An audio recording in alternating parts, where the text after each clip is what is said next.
yang terkasih dalam Kristus, hari ini kita berjumpa dengan Pak Angga dalam materi menghormati hidup. Adapun tujuan pembelajaran kita pada hari ini, yang pertama kita akan menyadari bahwa hidup yang dijalani sampai saat ini adalah anugerah Tuhan. Kemudian nanti kita diharapkan mampu memahami bahwa Tuhan yang berhak atas hidup manusia. Manusia tidak dapat mengambil hidup orang lain ataupun mengakhiri hidupnya sendiri. Berikutnya, kita nanti juga diharapkan menghormati diri sendiri, orang lain, dan semua makhluk ciptaan Tuhan. Kemudian kita bisa berdamai dengan semua orang. Perlu diketahui bahwa sekali lagi, hidup ini adalah anugerah dari Tuhan, di mana selama kita masih diberikan Tuhan hidup ini, kita dapat menggunakan seolah-olah hidup ini milik kita, tapi sejatinya hidup ini adalah milik Tuhan. Menghormati hidup berarti melakukan segala sesuatu yang berbuah kebaikan terhadap diri sendiri, orang lain, dan juga alam sekitar kita. Maka marilah di awal pembelajaran kita hari ini kita awali dengan berdoa. Dalam nama Bapa dan Putra dan Roh Kudus. Amin. Allah yang Maha Pengasih dan Penyayang, terima kasih dan syukur kami haturkan kepadamu karena Engkau telah mengaruniakan kehidupan kepada kami dan semua makhluk di bumi hingga saat ini. Ajarilah kami untuk senantiasa menghormati dan menjaga hidup kami dan hidup semua makhluk lainnya. Amin. Dalam nama Bapa dan Putra dan Roh Kudus. Amin. Nah, mari kita bersama-sama menyimak video berikut ini. Terkait kasus dugaan pilot Citylink yang mabuk, rapat koordinasi antara Menteri Perhubungan dengan stakeholder transportasi udara serta Badan Narkotika Nasional digelar Rabu petang. Dalam rapat yang berlangsung di kantor Otoritas Bandara Soekarno-Hatta, Banten, dipastikan izin terbang dan sertifikat kesehatan mantan pilot Citylink Kapten Tekad Purna dicabut. Saya sampaikan bahwasanya kita sudah mencabut license dari pilot yang bersangkutan. Bagi Citylink, nanti kita lihat lagi bagaimana ketentuan-ketentuannya, terutama berkaitan dengan apa yang ada di BNN. Badan Narkotika Nasional masih menunggu hasil pemeriksaan laboratorium untuk mengetahui jenis narkotikanya. Dugaan awalnya itu menggunakan narkoba. Dugaan awal. Nah, jenisnya kita belum tahu karena masih dalam proses pemeriksaan. Jika terbukti bagaimana? Ya kalau terbukti ya dia harus bertanggung jawab secara hukum. Dan kalau dia memang merencanakan untuk itu, bisa jadi dia kita kenakan pasal yang lain, bukan hanya narkotika. Tekad Purna Rabu pagi kemarin diperiksa di laboratorium BNN Cawang, Jakarta Timur. Selain tes urin, darah, dan rambut, petugas juga memeriksa kondisi psikologis Tekad Purna. BNN akan mengambil langkah umum jika hasil uji lab menunjukkan hasil positif narkoba. Kasus pilot yang diduga mabuk mencuat dengan beredarnya video di media sosial. Pilot Citylink Tekad Purna berbicara melantur saat hendak menerbangkan pesawat dari Surabaya ke Jakarta pada Rabu 28 Desember 2016 lalu. Dimas Arif Setiawan, Nova Yul Hendri melaporkan untuk NET.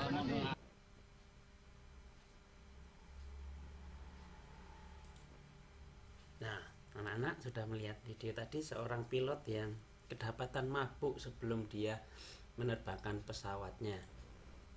Ada pertanyaan, mengapa pilot tersebut tadi dicabut izin terbangnya? Ya, karena dia melakukan pelanggaran penerbangan. Mengapa perbuatan pilot tersebut bisa membahayakan orang lain? Jelas kan, ketika keadaan seperti itu pilot menerbangkan pesawatnya pasti akan membahayakan orang lain. Berikutnya, kira-kira siapa saja yang dirugikan oleh perbuatan pilot tersebut? Yang jelas adalah penumpangnya, maskapainya, dan yang terpenting juga adalah merugikan dirinya sendiri. apakah menurutmu pilot tersebut menghormati hidup? Kalau menurut Pak Angga sendiri, tidak menghormati hidup karena dia berbuat membahayakan dirinya sendiri, membahayakan orang lain, dan juga membahayakan lingkungan sekitarnya. Ya, jadi pilot tersebut menurut Pak Angga ya tidak menghormati hidup karena pertama dia mabok-mabokan, bahkan diduga menggunakan narkoba. Itu perbuatan yang merugikan diri sendiri, orang lain juga. Jadi dia tidak menghormati hidupnya. Maka jelas dalam kasus tadi pilot tersebut tidak menghormati hidupnya. Dia berbuat tidak baik bukan hanya untuk dirinya sendiri, melainkan juga berdampak yang tidak baik kepada orang banyak. Menghormati hidup berarti berbuat sesuatu yang baik yang tidak merugikan diri sendiri dan orang lain, juga tidak merugikan lingkungan sekitar. Nah, ada kisah Tara yang kita bisa belajar darinya, di mana dia menghormati hidupnya dengan cara yang sederhana. Di mana Tara adalah seorang siswa kelas 4 SD. Ia selalu bangun pagi, hari-harinya diawali dengan berdoa dan membantu orang tua membereskan tempat tidur dan menyapu setiap paginya, menyapu halaman rumah dan juga mungkin pekarangan rumahnya, ruang tamu, ruangan yang ada di rumah. Dia membantu setiap paginya. Nah, ini soal merawat diri, ia selalu rajin menggosok gigi dan mandi dengan bersih. Ia memakai pakaian yang rapi dan bersih, di mana setiap pagi ia selalu menyempatkan dirinya sarapan, di mana ia tahu dan sadar bahwa ketika ia tidak sarapan maka ia akan merasa lapar sebelum istirahat dan pastinya akan mengganggu ia belajar. Ia juga tidak suka jajan sembarangan. Tara merupakan siswa yang rajin berolahraga dan selalu menyempatkan diri untuk beristirahat dan tidur yang cukup, sehingga ia memiliki badan yang sehat dan tidak mudah terserang penyakit. Bila malam tiba, Tara dan anggota keluarganya selalu berdoa bersama, makan bersama. Selain itu, sikap baik Tara adalah ia selalu bersikap santun dan menghormati kepada orang tua, guru, dan teman-temannya. Ia suka menolong temannya yang membutuhkan, dan ia tidak suka membalas perbuatan temannya yang kadang mengejeknya. Tara disukai banyak orang. Nah, itu cerita singkat tentang kehidupan Tara yang kalian juga tahu. Ternyata apa yang dilakukan Tara secara tersirat sudah menjelaskan bagaimana sih caranya menghormati hidup, yaitu berbuat kebaikan untuk diri sendiri, untuk orang lain, dan juga untuk alam sekitarnya. Nah, mari kita melihat ajaran Tuhan Yesus mengenai menghormati hidup dalam bacaan kitab suci, yaitu di dalam Injil Matius bab 5 ayat 21 sampai 24. Silakan kalian ambil kitab sucinya. Persiapkan diri kalian untuk membuka Injil Matius bab 5 ayat 21 sampai 24. Kita baca bersama-sama. Semoga Tuhan beserta kita sekarang dan selama-lamanya. Inilah Injil Yesus Kristus menurut Matius. Dimuliakanlah Tuhan. Kamu telah mendengar yang difirmankan kepada nenek moyang kita, jangan membunuh. Siapa yang membunuh harus dihukum. Tetapi aku berkata kepadamu, setiap orang yang marah terhadap saudaranya harus dihukum. Siapa yang berkata kepada saudaranya kafir harus dihadapkan ke mahkamah agama. Dan siapa yang berkata jahil harus diserahkan ke dalam neraka yang menyala-nyala. Sebab itu jika engkau mempersembahkan persembahanmu di atas mezbah dan engkau teringat akan sesuatu yang ada dalam hati saudaramu terhadap engkau, tinggalkanlah persembahanmu di depan mezbah itu dan pergilah berdamai dahulu dengan saudaramu, lalu kembali untuk mempersembahkan persembahanmu itu. Segeralah berdamai dengan lawanmu selama engkau bersama-sama dengan dia di tengah jalan, supaya lawanmu itu jangan menyerahkan engkau kepada hakim, dan hakim itu menyerahkan engkau kepada pembantunya, dan engkau dilemparkan ke dalam penjara. Aku berkata kepadamu, sesungguhnya engkau tidak akan keluar dari sana sebelum engkau membayar hutangmu sampai lunas. Demikianlah Injil Tuhan. Terpujilah Kristus. Nah, anak-anak yang kasih dalam Tuhan, langsung saja kita akan melihat bunyi firman nenek moyang tadi tentang jangan membunuh. Dikatakan bahwa jangan membunuh. Siapa yang membunuh harus dihukum. Lalu bagaimanakah perintah Yesus tentang perintah jangan membunuh? Yesus memberikan perintah yang berbeda. Dia mengatakan bahwa setiap orang yang marah terhadap saudaranya harus dihukum. Siapa yang berkata kepada saudaranya kafir harus dihadapkan ke mahkamah agama. Dan siapa yang berkata jahil harus diserahkan dalam neraka yang menyala-nyala. Lalu apa perbedaan bunyi firman zaman nenek moyang dengan perintah Yesus tentang jangan membunuh? Ketika zaman nenek moyang, zaman dahulu sebelum Yesus ada, zaman Nabi Musa, dikatakan bahwa orang yang membunuh itu harus dihukum. Membunuh dalam arti yang lama, zaman Nabi Musa adalah membunuh orang yang menghilangkan nyawa, itu akan dihukum. Tapi oleh Yesus bukan hanya menghilangkan nyawa saja, tapi ketika orang yang marah dengan saudaranya itu pun harus dihukum. Artinya dengan perkataan itu, orang marah dengan saudaranya itu juga layak untuk dihukum. Yesus mengatakan itu sebenarnya bermaksud bahwa kita harus bisa berdamai dengan semua orang. Tidak marah dengan saudaranya, tidak marah dengan temannya. Karena bukan hanya membunuh saja yang dihukum menurut Yesus.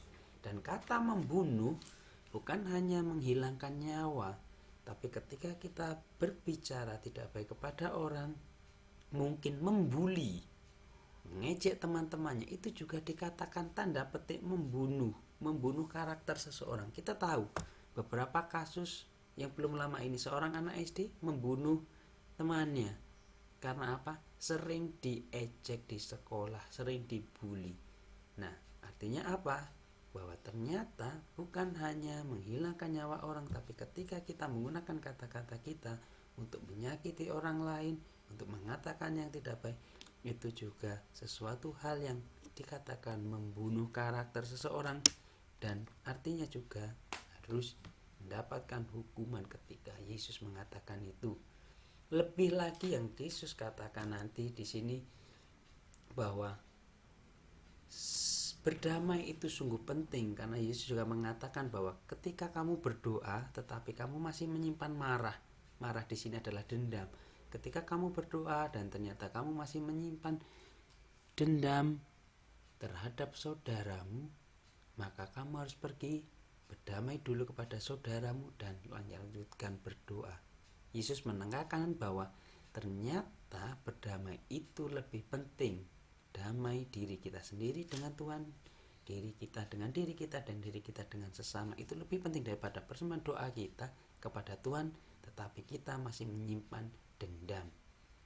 Nah, sebagai bahan refleksi kita tanyakan pada diri kita, apa pesan Yesus untukku terhadap orang yang marah terhadap saudaranya? Lalu apa pesan Yesus untukku kepada orang yang akan beribadah tetapi masih ada rasa marah di dalam dirinya? Apa yang sudah saya lakukan setiap hari untuk menghormati hidup, baik untuk diriku maupun untuk orang lain? Apakah aku sudah memaafkan semua orang yang bersalah kepada? Mari kita tanyakan pada diri kita masing-masing. Nah, sebagai rangkuman, coba kita ingat bersama sekali lagi bahwa hidup itu adalah sebuah anugerah dari Tuhan. Hidup ini milik Tuhan, bukan milik kita. Jadi hanya Tuhan yang berhak mengambil hidup manusia. Dalam perintah Allah disebutkan bahwa kita tidak boleh membunuh. Membunuh dalam arti positif ini, jangan membunuh berarti adalah kita diminta untuk menghormati hidup. Cara sederhana yang dapat kita lakukan untuk menghormati hidup adalah dengan merawat tubuh kita dengan baik, menjaga kesehatan tubuh kita, menghargai orang lain, dan memelihara alam ciptaan Tuhan. Singkatnya, bahwa menghormati hidup berarti melakukan sesuatu yang baik untuk badan dan jiwa bagi diri sendiri dan orang lain di lingkungan sekitar. Misalnya dengan selalu berusaha menciptakan hidup rukun dan damai bersama sesama, tidak saling ngejek, mau menghargai orang lain, dan berteman tanpa pandang bulu. Dengan itu semua berarti kita sudah menghormati kehidupan. Hal ini sesuai dengan ajaran Yesus sendiri dalam Injil apa tadi? Ya, Injil Matius bab 5 ayat 21 sampai 24, di mana Yesus berkata bahwa bukan saja yang membunuh yang harus dihukum, tetapi yang marah pun harus dihukum. Maka Yesus di sini mengajak kita untuk tidak marah, tidak mendendam, dan dikatakan bahwa tidak marah saja tidak cukup untuk membuat hidup itu membahagiakan. Terpenting adalah tidak mendendam, artinya berdamai. Yesus mengharapkan kepada kita untuk hidup berdamai kepada siapapun. Yesus memerintahkan kita untuk membangun perdamaian. Begitu pentingnya berdamai itu sehingga doa pun harus ditinggalkan dahulu untuk berdamai dahulu. Nah, anak-anak, materi kita hari ini tentang menghormati hidup. Kalian baca kembali penjelasan Pak Angga. Ketika ada sesuatu yang belum jelas, silakan kalian pahami. Jika ada yang belum jelas, silakan tanyakan kepada Pak Angga. Selamat pagi, dan sekali lagi Pak Angga mengingatkan untuk selalu jaga kesehatan. Jangan lupa selalu memakai masker hingga keluar rumah, rajin mencuci tangan dan menjaga jarak. Jaga kesehatan dan juga selalu berdoa agar wabah COVID-19 ini segera berakhir. Terima kasih.